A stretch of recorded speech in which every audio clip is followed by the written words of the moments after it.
Tonight at 10, Boris Johnson says the fuel problems are easing, but queues for petrol are still a familiar sight. Calls for key workers, such as NHS staff, to be given priority on the forecourts have been rejected as unnecessary.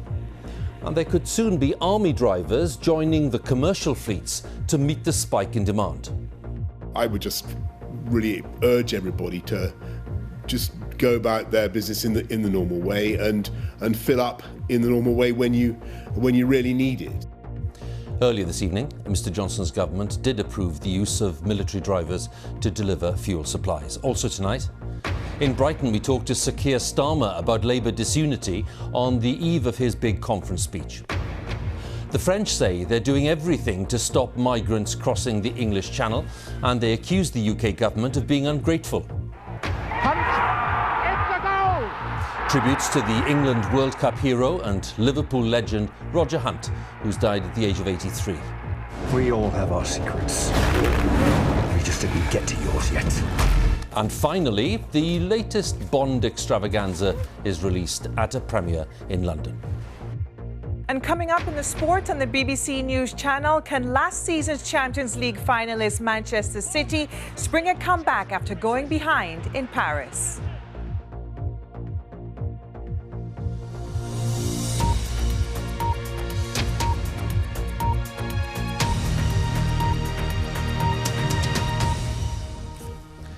Good evening. In his first public comments on the fuel crisis, which started last week, Boris Johnson has insisted that the problems are easing, and he rejected calls for key workers, such as NHS staff, to be given priority on the forecourts. The Petrol Retailers Association says there are some early signs that the pressure is starting to ease after days of queues and pump closures. And tonight, the Defence Secretary approved plans for dozens of army drivers to join commercial fleets to deliver fuel. Labour says that Boris Johnson is in denial about the scale of the problem. Our business editor Simon Jack has the latest. Scenes like this in Telford have become commonplace in the last few days. Anxious drivers responding to reports of fuel shortages, then fueling the very shortage they're anxious about. It's a circular crisis of confidence that is having real-world consequences. Debbie Moulton was verbally abused when filling up petrol cans to keep her social care staff on the road, as some have been delayed waiting to refuel. We had a member of staff go out at 5:30 this morning. Her first call was at 7 because she needed to fuel. She got to her the client at 7:45, so she was 45 minutes late for that particular person who could not get out of bed until we were there. So they're left uncomfortable, in bed, needing their meds. The government estimates that 16% of stations are fully stocked, compared with just 10% at the weekend, far below the 40% considered normal. The Prime Minister today urged calm. We now are starting to see the situation improve. We're hearing from industry that supplies are coming back onto the forecourts in the normal way. And I would just really urge everybody to just go about their business in the normal way and fill up in the normal way when you really need it. At the moment, rocketing demand is overwhelming an industry that, like others, is grappling with a shortage of lorry drivers.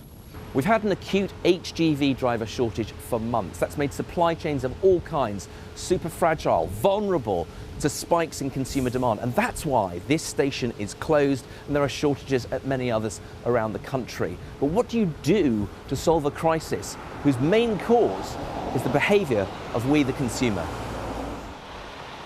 The last fuel crisis in September 2000 offered some lessons, according to a top civil servant involved then. He said lecturing people was the wrong approach. And we get industry saying, behave yourselves, and that doesn't solve anybody's problem. What needs to happen is people need to be persuaded and need to understand they need to take part in a collective effort, and it won't be a quick fix. Then they might start to calm down. Beyond the crisis, the bigger picture is not a pretty one for motorists. Surging global demand for oil means petrol prices, already at an 8-year high, are expected to move even higher. Even when the queues are gone, those price pressures will remain. Simon Jack, BBC News. Well, the long queues at the pumps, which followed an initial shortage at a relatively small number of petrol stations, have shown how fragile the UK's supply chain can be. Our economics editor Faisal Islam has been looking in more detail at the factors which led to the current problems. In Harpenden, there are queues at the Esso petrol station. In and around Hertfordshire earlier today, the journey to normality in the supply of fuel was proving slow. Here, we're out of fuel. People are just sort of waiting here, trying to see maybe if they can get in. However plentiful are supplies in general, where there had been deliveries overnight, they'd been drained rather rapidly. In ordinary times, these supply chains of petrol, like food, banknotes, car parts, everything really, are kept incredibly efficient, with minimal need for stocks by delivering exactly what is required, where it's required, on a just-in-time basis. Normally, this keeps consumer choice up and prices down. That whole delicate system is under severe pressure right now. So word got out, a tanker came in, filled up the petrol station, and not unnaturally, motorists have turned up to fill up with petrol. There's no panic here. It's a perfectly rational response to the fact that many of the other petrol stations in the area haven't opened. But it does go to show just how sensitive these just-in-time systems are to changes in consumer behaviour, just how important it is that there's trust and confidence in the system, and what happens when that's lost is some of the scenes that we've seen over the past couple of days. Left it as long as I possibly can, but if I don't get it soon, I won't be able to go to work. I work in a school. So. Yes, if we don't get fuel from machines, we can't run a business. If I don't get any petrol, I won't be able to take my kids to school. So I think they get to sort something out quickly. You think things are calming down now? Not really, not around here, because every time you go somewhere, no one's got any fuel. I have to go about 7 stations, so... I am going to fill up, but I'm not desperate like some people. Bobby, will you stop? We've never been more dependent on these now very delicate supply chains, especially since the switching back on of the economy after lockdown, in some sectors further complicated by supply and worker shortages associated with EU exit. So there's plenty of petrol literally here, and places like it up and down the country. Just needs to get into the tankers, into the stations, into people's cars. But across industry, they're starting to think that these delivery systems need to be a little less just in time and a little more just in case. And if that transpires, it's consumers that could end up footing the bill in terms of higher prices. Again, it's queues into the fuel station just near Queen's Drive. By the afternoon, Hemel Hempstead's Shell is back up and running, but the problems seen on our forecourts reflect a fragility in the way our economy works that matters well beyond petrol. Faisal Islam, BBC News, in Hertfordshire. With me, our business editor, Simon Jack, who's been monitoring all of this, of course, for days. Simon, what's your take on where we are? Because we've heard conflicting claims today about whether this is getting better or not. Mixed signals, Huw. On the positive side, government figures show that the number of fully stocked petrol stations has gone up a bit, and industry figures show the number of empty petrol stations is going down. So both of those figures moving in the right direction. On the other hand, we have this rather flip-flopping approach to whether the army's going to get involved. Yesterday morning, we don't think we need them. Yesterday night, actually, we think we might need them. Tonight, they might be involved as soon as this weekend. Now, do people think in that crucial battle for consumer confidence, phew, the army's on standby, or blimey, has it come to this? We don't know how that's going to play out. And the underlying issue, this HGV shortage, which is an EU-wide shortage. Some signs that there are some UK-specific problems. Grant Shapps, Transport Secretary, said Brexit was undoubtedly a factor in the UK shortage. So you've got some issues there. And it's worth saying that the pound, often a barometer of the UK's economic prospects, had its biggest fall against the dollar and a very sharp fall against the euro, which means that people think there are some UK-specific problems. Bottom line, some mixed signals, some signs of improvement. I think too early, though, to call the end of the crisis. Simon, many thanks once again. Simon Jack, our business editor there.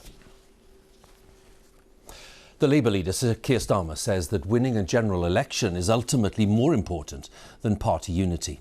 Speaking during Labour's conference in Brighton, where some members have openly criticised the direction of his leadership, Sir Keir said that Labour was a broad church. There would always be disagreements, but he wanted a sharp focus on getting a Labour government. He was speaking with our political editor, Laura Kuensberg. Look right, left, then right again, maybe. Keir Starmer's changing Labour's direction. But there are howls of protest here at where he's going. Is he now in charge? Absolutely. We had 3 days of build-up to 3 very, very important decisions in our party that dealt with anti-Semitism and closed the door on a dark chapter in our party. We also took other action to refocus the party on the country. I think that if there's tough decisions to be taken, they should be taken swiftly and properly, and we've done that. But some of your people are unhappy about that change. One of your team quit yesterday, saying the party had never been so divided. Is that wrong? He is wrong about that, but my focus is on how we get Labour into a position to win a general election. There will be some people who don't agree with those changes. I understand that. We're a broad church in the Labour Party, but I'm not going to be deflected. So those people who disagree with you should put up, shut up, or go? We should all accept them, abide by them, and join together in our common intention that we need a Labour government. I mean, you sprung rule changes on the unions, and they would normally have expected to be consulted. You've abandoned what people believed was a commitment, a personal commitment from you for nationalisation. And also, even though once upon a time you posed with a banner saying McDonald's workers should be paid £15 an hour, you're now saying that the party shouldn't be saying that. So aren't people on the left actually quite entitled to be cross about some of the decisions you've made? The world has changed since they were made, but now the question is, how do we apply them in the reflected circumstance we find going into election? But the most important pledge I made was that I would turn our Labour Party into a party that would be fit for government. But look who's turned up in Brighton too. The darling of the left still draws and enjoys the attention. But Jeremy Corbyn's influence is blowing through. What's more important to you, unity or winning? Winning. Winning a general election. I didn't come into politics to vote over and over again in Parliament and lose and then tweet about it. I came into politics to go into government to change millions of lives for the better. You have got a huge moment tomorrow when you make your first speech in person as party leader at a conference like this. What will be going through your mind as you walk up onto the stage? I can't wait to go off that stage and be in front of a crowd. The difference between last year and this is huge. Tomorrow I'll be in front of thousands of our members and supporters, and I'm so looking forward to it. Looking forward to looking out from this stage, hoping that you might take a serious look at him. Laura Kunzberg, BBC News, Brighton. A man has been remanded in custody, after appearing in court charged with the murder of the primary school teacher Sabina Nessa. The 28-year-old was killed as she walked to meet a friend in southeast London. 36-year-old Kochi Salamai was arrested in Eastbourne on Sunday. His lawyer told magistrates he would plead not guilty. The rail operator Southeastern has been stripped of its franchise after it failed to declare millions of pounds of taxpayers' money that it had received. The government will take over the running of services from the middle of next month. The Transport Secretary, Grant Shapps, said an investigation had identified a serious breach of good faith by the firm, and passengers have been told that services and fares will not be affected. Let's have the latest update on the state of the pandemic in the UK. The official figures show there were 34,526 new infections recorded in the latest 24-hour period. On average, 34,881 new cases were reported every day in the last week. 167 deaths were reported in the latest 24-hour period. That's people who died within 28 days of a positive COVID test. On average, in the past week, 131 deaths were announced every day. As for vaccinations, 89.7% of people aged 16 or over have had their first jab, while 82.4% are now double vaccinated. More than 17,000 migrants have crossed the English Channel on small boats this year. That's double the number for all of 2020. The Home Secretary has threatened to withhold tens of millions of pounds in funding unless the French authorities intercept more vessels. But the commander in charge of coastal operations in the Pas-de-Calais region has accused Britain of a lack of gratitude and said that he would withdraw his forces if British money was withheld. Our correspondent Lucy Williamson has been talking to the commander. This, smugglers tell their clients, is the moment you're safe from French police. Just a few feet into the channel will do. But this night, the story is different. 60 miles away up the coast, General Franz Tavard receives the call. His men are searching for migrants hiding in the beaches and dunes along this coast. 130 men each night, including reservists funded by the UK. This is the kind of terrain that the patrols here have to police every night. The sand is so fine that your boots sink into it. Sometimes there's not even the moon for light. Tonight, the patrols are paying off. This is the third boat they've stopped. In footage shot by officers on the beach, gendarmes wade into the sea, surround the boat and pull it back to shore. This time, there are several children and a baby on board.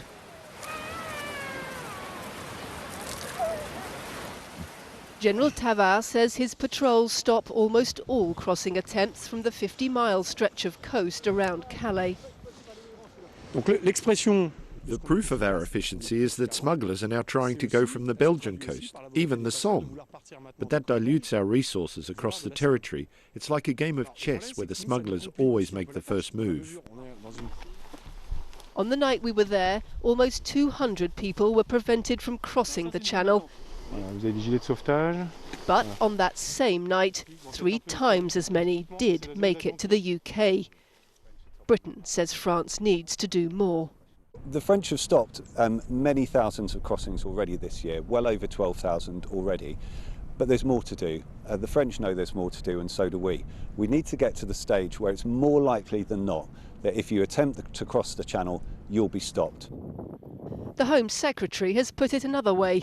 Stop more boats or the UK will withhold £50 million of funding for the mission this year.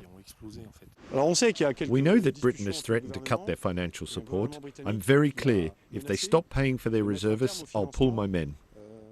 Britain and France are separated here by just 20 miles of sea. To a migrant, it looks easy to cross. To a government, easy to manage. Lucy Williamson, BBC News, Northern France. The vast majority of British military personnel who lost their lives in the conflict in Afghanistan died in Helmand province, which was the scene of some of the heaviest fighting of the 20-year conflict. The BBC's Jeremy Bowen reported last night on the impact of hardline Taliban governance, especially on women and on girls. And tonight we talk to one of the thousands of British service personnel who fought in that region. John White, who served in the Royal Marines and suffered serious injuries in Helmand, has been speaking to our correspondent Caroline Hawley. This must have been one of the last photos taken of me before my injuries. John White was 27 at the time and in command of 30 men. It was his second tour of Afghanistan. Sangin in 2010 was the most dangerous place in the country for British troops. Yeah, it's definitely the scariest place I've been for any amount of time. If the kids are around you, generally it's okay. But as soon as the kids see you and start running, you know that that's an area where they don't want you there. At the time, what was the mission? So it's kind of this twofold thing. There's kind of, if you like, the fight against the Taliban, but then there's the undermining them by supporting the locals as best you can. Overall, you just had this sense that it was never quite enough. It was hard to see solid progress. John risked his life to take down a Taliban flag, but it was an unseen danger that got him and so many others. On a routine patrol, he stepped on a Taliban bomb. For about 2 minutes, I was trying to give myself first aid, waiting for the guys to get to me. And you knew it was bad? Yeah, I had a pretty good idea. I knew my legs were gone. I didn't realise how high the amputations were. And I remember the first time the sheets were removed when I was in hospital being quite shocked by the fact that both legs had gone above the knee. Over the past 11 years, he's had more than 20 operations. I really liked my feet. I know it sounds like a stupid thing to say, but everything I did in my life was on my feet. John now travels around the UK giving workshops on leadership and resilience. I'm pretty happy with where I am now, who I am now, what I've got going on in my life now. You know, I can put my hand on heart and say that I went out there and did the best job I could do, genuinely tried to make a difference. But it's obvious now is, you know, you can always connect the dots looking back, and yeah, it's clear to see now that it was a doomed project. Because? Because ultimately there was enough of their society that didn't want us there, that didn't want to have our way of life forced upon them. I'm very accepting of the past, and that's been really important for me to be able to let go of all that anger and you know, transfer that sort of same attitude and philosophy across all aspects of my life, really. That was John White there, who served with the Royal Marines in Afghanistan, ending that report by Caroline Hawley. In Washington, General Mark Milley, who's the chairman of the Joint Chiefs of Staff, has openly questioned America's handling of the chaotic exit of troops and civilians from Afghanistan last month, saying it damaged the country's credibility. He told a Senate committee that he'd not anticipated the speed of the Taliban takeover, and he warned that al-Qaeda could pose a renewed threat to US interests. So let's talk to our North America editor, John Sopel, who joins us now from Washington. John, this criticism coming from the very top levels of the US military, how damaging could that be? I think it's deeply damaging, Huw. I think that, you know, normally at these committees what you get is the standard question is, what did you know, when did you know it? And if the answers to that seem to be, well, we didn't know very much at any particular time. We didn't know that the Afghan army was going to collapse, sometimes without firing a bullet. We didn't know that there would be the chaos in Kabul. We didn't know that we'd be leaving Americans behind. We didn't know how much kit would be in the hands of the Taliban once they took over. Most damaging of all, I think, was the admission by General Milley that he had made it clear that he thought 2,500 troops should remain behind to maintain stability, to stop the fall of Kabul, to stop the takeover by the Taliban. Earlier, Joe Biden had absolutely denied in terms that he'd ever had a recommendation along those lines. And there is a clear gap there, which you can be sure that Republican senators are going to press at because of what he said. The other thing about these committee hearings that often happens is that it becomes very partisan. The fire that these military commanders were under was both from friendly and hostile sources. There's huge displeasure at Joe Biden's handling of all of this. John, many thanks again for the latest analysis there at the White House. John Sopel. The Liverpool football legend Roger Hunt, who was part of England's 1966 World Cup winning side, has died at the age of 83. He played in every game in the 66 World Cup and scored 3 times to help England out of their group. He went on to become Liverpool's second highest goal scorer in the history of the club after Ian Rush. Our sports correspondent Natalie Perks looks back at the life of the man known at Anfield as Sir Roger. Sir Geoff Hurst's hat-trick might have won the World Cup final in 1966, but it was Roger Hunt's goals that helped get England there. It was at Liverpool where Hunt's star ascended. After making his debut in 1959, he went on to help them to 2 league titles. His 285 goals for the Reds made him the second highest scorer in the club's history. Tonight, as the team played wearing black armbands, the Liverpool manager paid tribute to the man the Kop affectionately dubbed Sir Roger.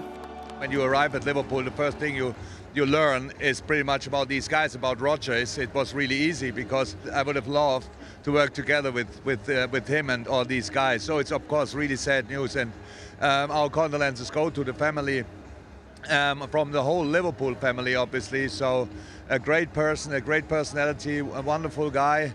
Little wonder he was held in such high esteem. In 1965, he helped Liverpool to their first FA Cup win. And by the '66 World Cup, he was a staple in the England team. He scored 3 goals in the group stage, but was still uncertain whether he'd play in the final, until manager Sir Alf Ramsey broke the news at an unlikely venue. We went to the cinema on the Friday night, and just as we're getting off the coach at the cinema, Alf took me on one side and said that I'd be playing the next day, which was fantastic news. The World Cup final really was something you don't imagine. Hunt played for Liverpool and England until 1969, and after hanging up his boots, Hunt joined his family's haulage company. His England exploits were finally rewarded with an MBE in 2000, but he'll always be a Sir to the Anfield faithful and one of the most treasured strikers in English football. Yes, the football legend, England and Liverpool's Roger Hunt, who's died at the age of 83. Tonight's football has been a mixed night for English clubs in the Champions League. Liverpool were very convincing 5-1 winners over Porto in Portugal. But Manchester City lost 2-0 to Paris Saint-Germain in the French capital. Argentine superstar Lionel Messi scored his first goal since joining in the summer, a trademark run and finish to take PSG to the top of their group.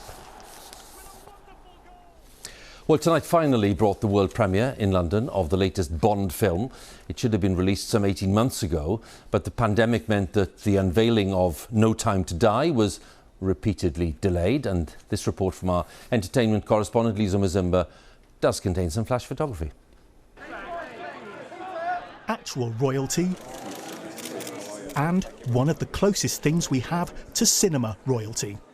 Tonight's premiere, a celebration of the 25th official James Bond film.